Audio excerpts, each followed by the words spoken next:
lies affect the masses. There's no excuse. You've been loosed. This is From Destruction to Dignity with Janice Pons. Each week, Janice shares her wisdom to enlighten, educate, and advance the culture in America today. Janice Pons is a mother, author, and free thinker, and your host for our podcast this evening. Now let's join your host, Janice Pons. Greetings, greetings, greetings. Come on in.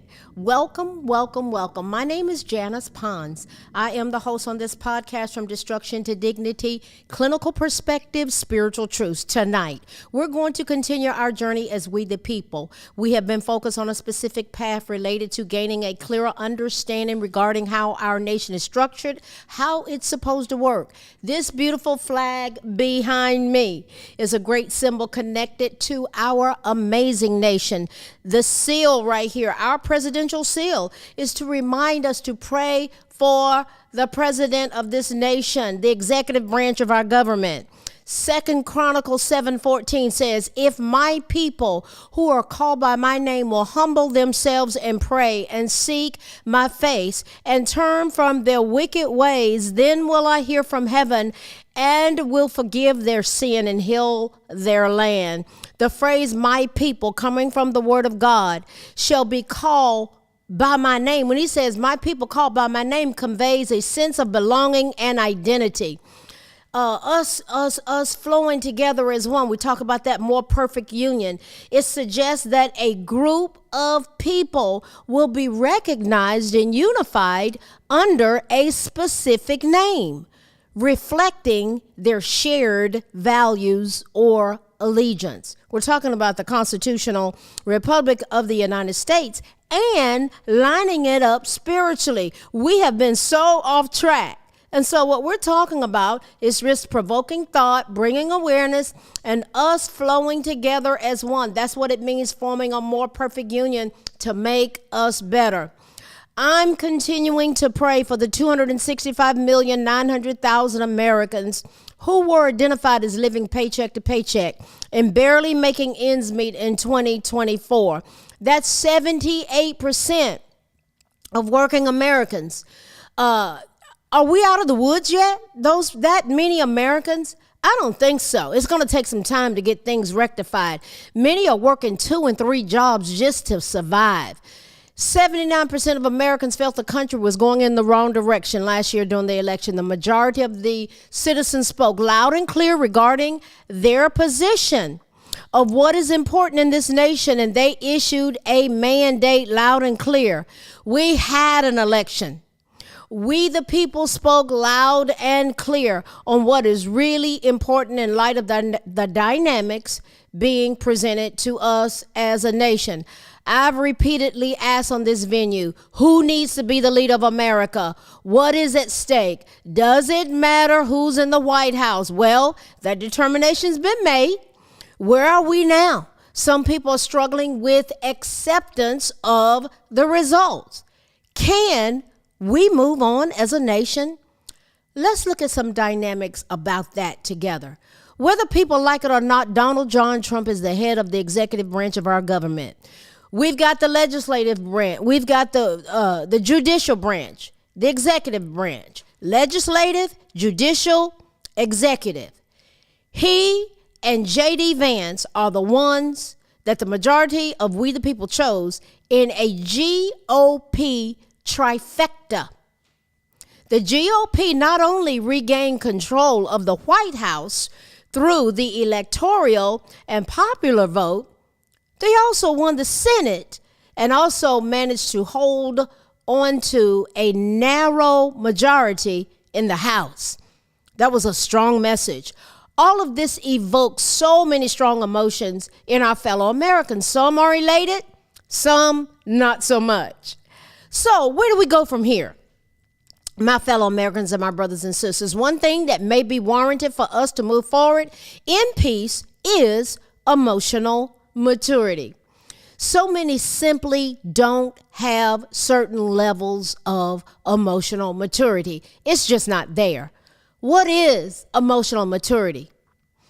Emotional maturity is the ability to be honest about your feelings, build trust, and manage your emotions. It can help you communicate well, resolve conflicts, and maintain healthy relationships. A fellow American that I applaud as I saw him evolve in his display of emotional maturity is Charles Barkley. I want to talk about Mr. Barkley for a minute. I honor and applaud him. As stated by Barkley, subsequent to the election, he said this: I wish President-elect Donald Trump nothing but the best because, hey, he won the race fair and square. Barkley smashed Democrats in the Harris campaign for their devastating election loss.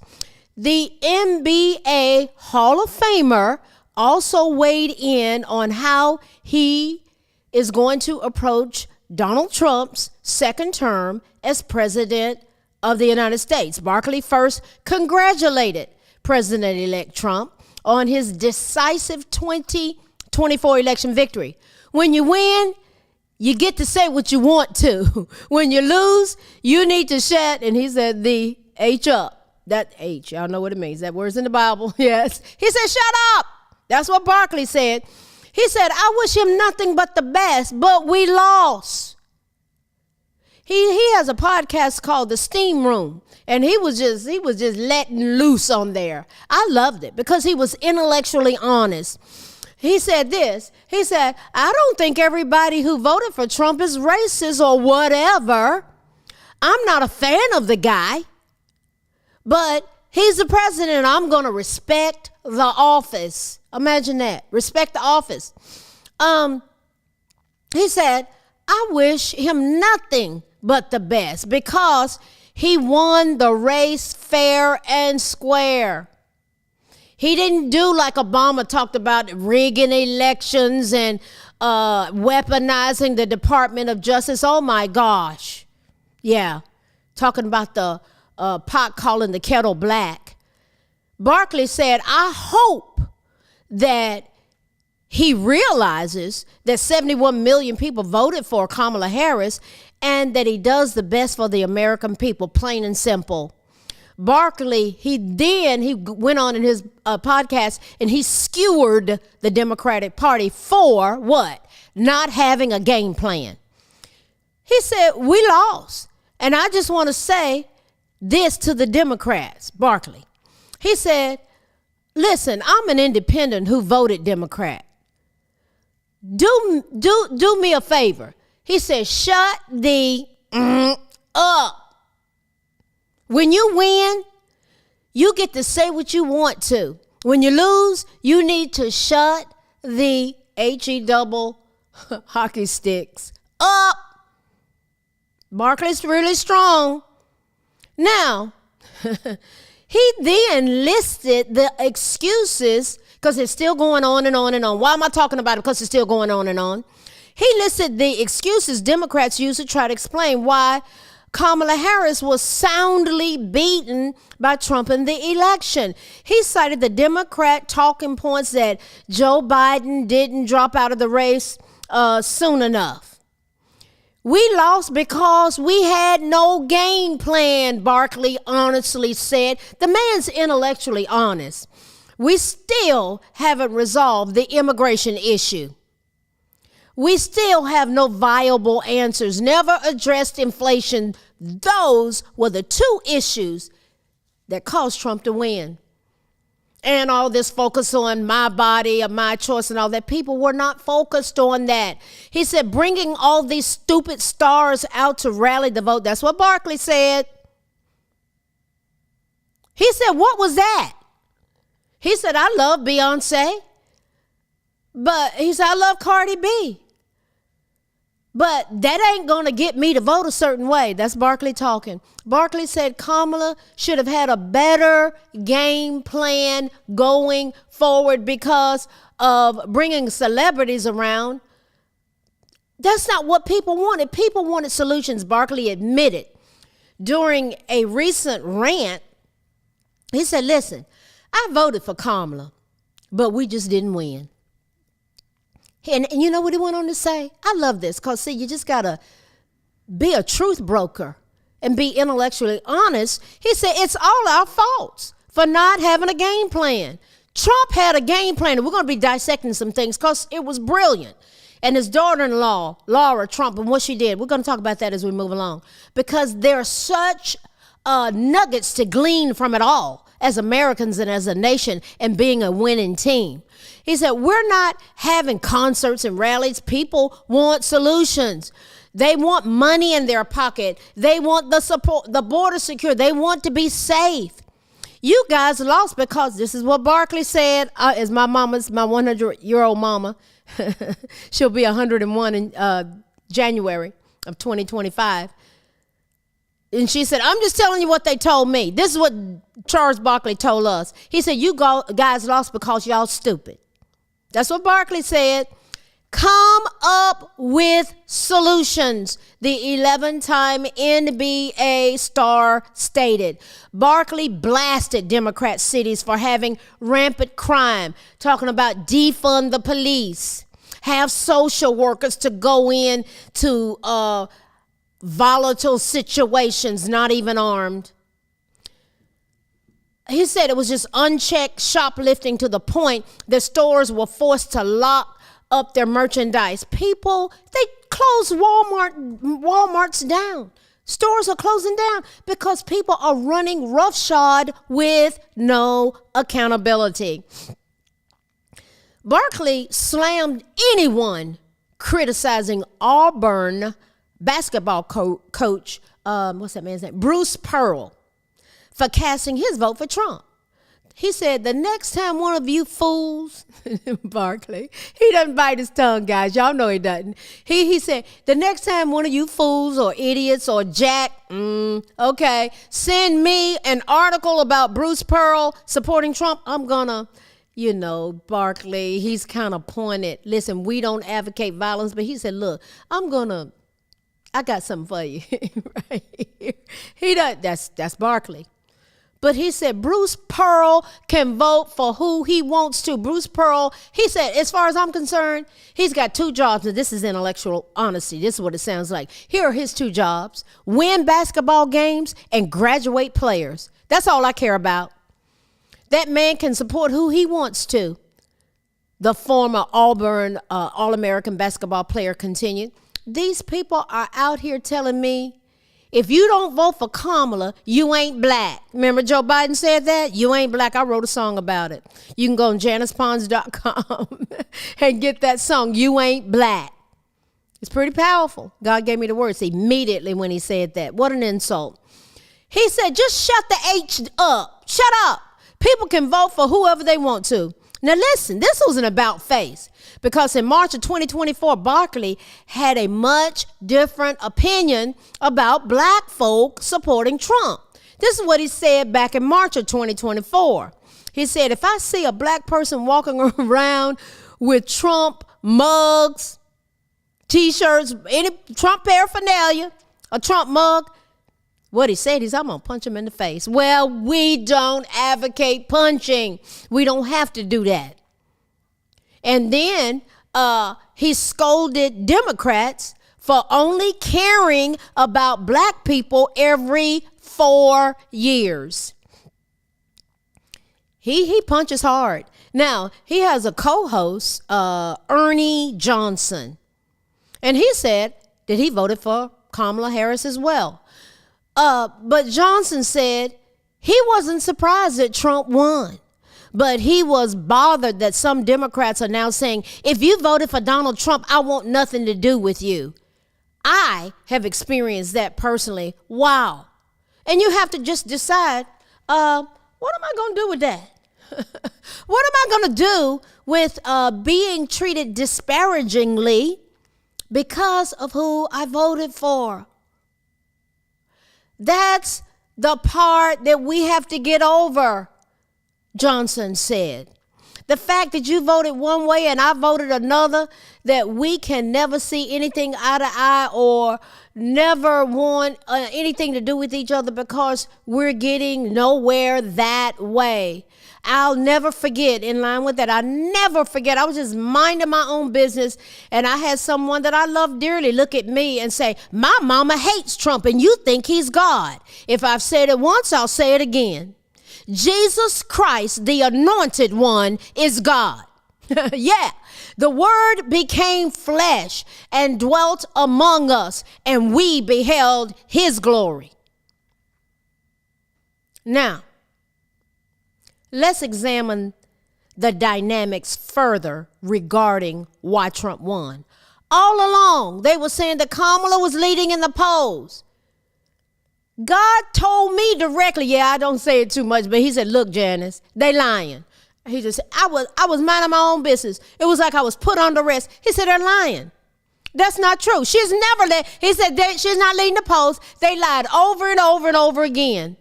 Now, let's look at something very specifically. Why did women ditch Democrats for Trump?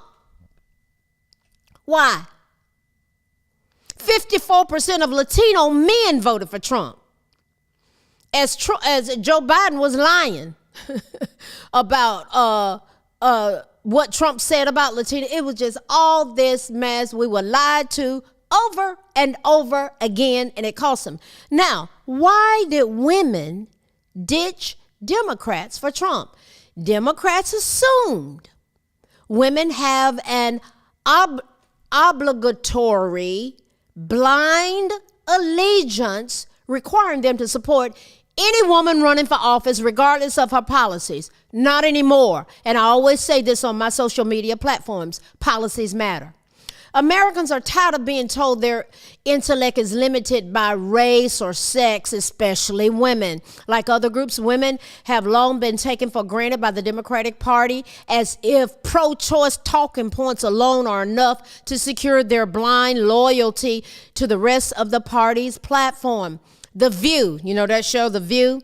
The co-host on there, Sunny Houston. Listen to this now. Man, wow, what an insult to basic intelligence.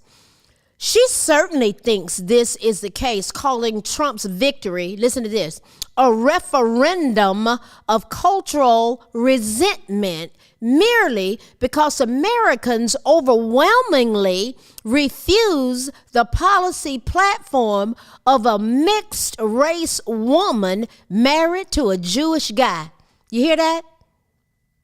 You hear how wicked they are and how divisive they are? No, Miss Joy. No, that's not the case, Miss Horson.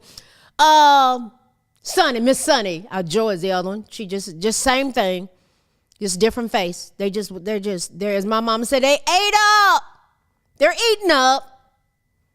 No, women didn't vote for Trump because they are so severe upon their own sex. The Sunny Hostons, I'm saying her name wrong. The Sunny Hostons of the Democratic establishment, they refuse to engage in serious self-reflection that could explain the surge of women and other traditionally Democratic groups voting Republican in this past election.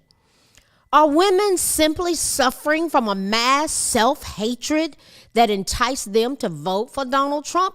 Or have Democrats made a critical mistake in assuming that abortion is the only issue women care about politically? Kamala Harris bet on winning the women's vote by making reproductive rights the center of her campaign. This strategy isn't new.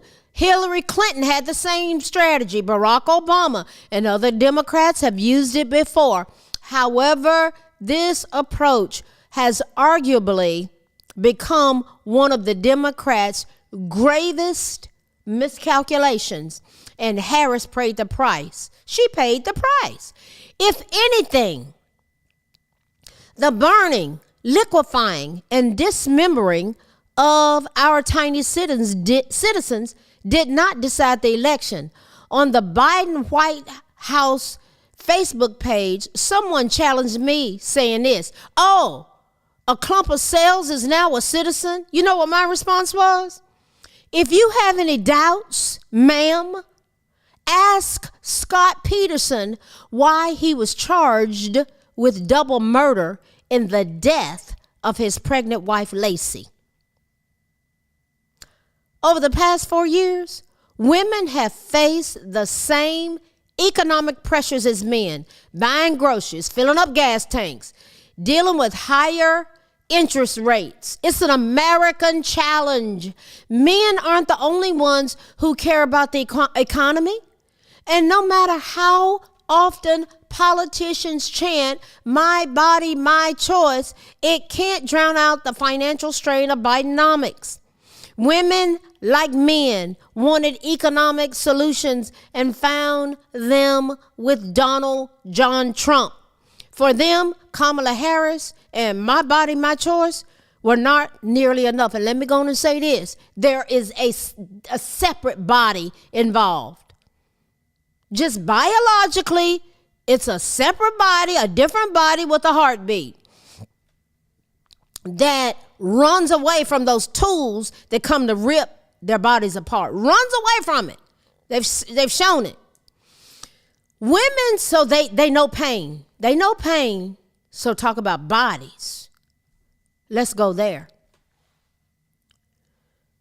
Women's bodies seem to matter to Democrats only when it comes to abortion. After the COVID pandemic, women have led the push for greater medical autonomy, nutritional transparency, and broader access to holistic, cycle-based healthcare. Robert F. Kennedy Jr. promised to address these issues by holding Big Pharma and Big Food accountable, and women rallied around him in droves. As a matter of fact, he and Trump have already met with some Big Pharma, met with some major food companies, and they're already talking about taking additives out. These additives are not even allowed in other countries. To God be the glory that is being addressed. Instead of supporting RFK Jr. and the women's issues he represented, you know what the Democratic Party did? They labeled him, they came out like gangbusters, they labeled him as anti-vax conspiracy theorist. That's what they call him. Here's an anti-vax conspiracy theorist. Is it any wonder that he galvanized women and they followed him across the aisle to Trump? Democrats also seem indifferent to women's health care standards beyond abortion access. Women are continually overprescribed, in many cases, birth control as a blanket treatment for almost many ailments, wreaking havoc on some of their bodies. When outlets like Evie magazine highlighted how Big Pharma profits from pumping women full of synthetic estrogens, the Washington Post label writers, they said they're just conspiracy theorists. But don't worry, if birth control fails, Democrats, they're going to make sure that you can dismember, burn, and liquefying those little precious babies in the womb.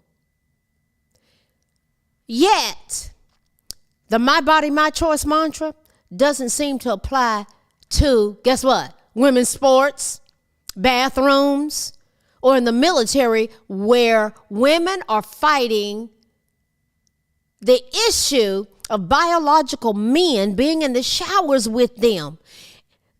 The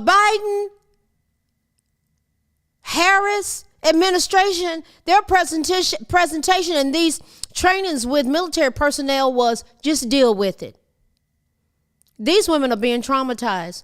Kamala Harris might have played Beyonce's song Girls Run the World at her rallies, but when her party cheers for an Algerian man beating elite female athletes or celebrates Leah Thomas while dismissing Riley Gaines as a right-wing extremist, the pretense of women's empowerment becomes hard to believe.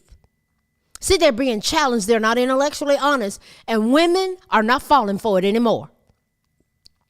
Women are also tired of being told by the woke elite that they're fat phobic.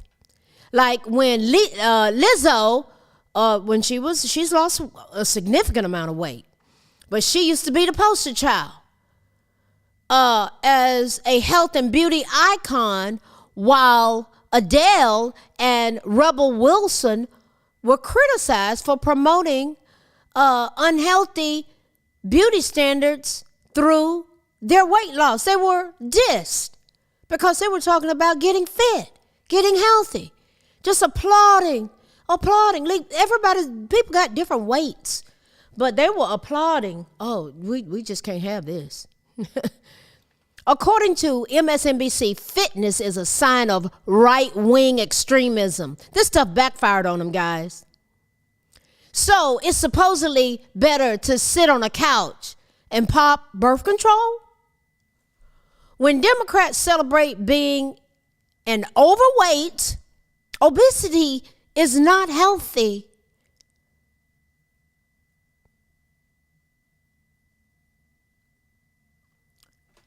When that's being celebrated, everybody's at a different level and it's okay. But when they show disdain for a mom who works out, wears dresses, and drinks raw milk, they risk alienating a significant portion of their base. It backfired on them. Good. The Democrats assume women have an obligatory blind allegiance requiring them to support any woman running for office regardless of her policies. Such an assumption that a woman's political capacities are limited to a candidate's sex is not only an insult to women's intelligence, it's frankly anti-feminist. In response to Sunny Hostin, no woman didn't vote for Trump because they are so severe upon their own sex. Like birth control, your party prescribed My Body, My Choice as a cure-all of Biden and Harris's policy failures. Trump's platform actually listened to women. The bottom line, the Democrats took women for granted. This brings us to our clinical perspective tonight. Let's touch upon this quickly because I want us to provoke thought in that area. Is it possible to lose with dignity? Is it? Losing with dignity is a way to accept defeat without giving up and learn from the experience. Losing with dignity is a way to accept defeat without giving up and to learn from the experience and move on. Here's some tips, something to think about regarding losing with dignity. What would happen if you simply acknowledge your feelings? It's okay to feel upset, angry, or disappointed, but you can learn from the situation and move on. What would happen if you accept responsibility, take responsibility for the loss, and don't make excuses? What would happen if you simply acknowledge the winner, congratulate the winner, and shake their hand? What would happen if you learn from the experience? Be honest about what you did well in and what you could have done better with. What would happen if you simply maintain your integrity, be dignified in your body, language, and presence? What would happen if you simply respect the other team, respect the effort they put in, and not take cheap shots at them? What would happen if you simply were grateful and be grateful for the opportunity to learn and move on? How can we lose with dignity, my fellow Americans? What would happen if we accept responsibility for the loss? Bow out gracefully, acknowledge the winner, and in some cases, even support the winner. What can we have common grounds on? Learn from the loss, and guess what? Move on. What have we looked at tonight? We've looked at being emotionally mature, and we've looked at Americans in a politically charged America. And our clinical perspective It's just examining how to lose with dignity. Listen, we are one nation under God. We are indivisible with liberty and justice for all. We are endeavoring to support one another, flow together as one another. One nation under God, forming a more perfect union, which means we're simply flowing together as one. You know why? Because we are going forward. We're believing God for the best because we are one nation under God, indivisible, with liberty and justice for all. Y'all know I love America. I love you. Why? You are my fellow citizens. I don't look at us as Democrats, Republicans, Independents. I look at us as Americans that want our country to do great. We're going to keep coming back because, listen, we're one nation under God, indivisible, with liberty and justice for all. We're going to pray for our nations, pray for our states, pray for the White House, pray for the Congress, pray for the GOP trifecta, pray for America as we go together from destruction to dignity, clinical perspectives, spiritual truths. I will see you next week. Good night. Thanks for listening to this week's episode of From Destruction to Dignity with Janice Pons. Janice's mission is to provoke thought, bring awareness, and point people towards intervention when needed. As a reminder, this show is not therapy, but for educational purposes only. For more information, check out JanicePons.com or follow her on social media. We are one power, strength is ours, liberty, been set free, education, affirmation, dedication, information, revelation.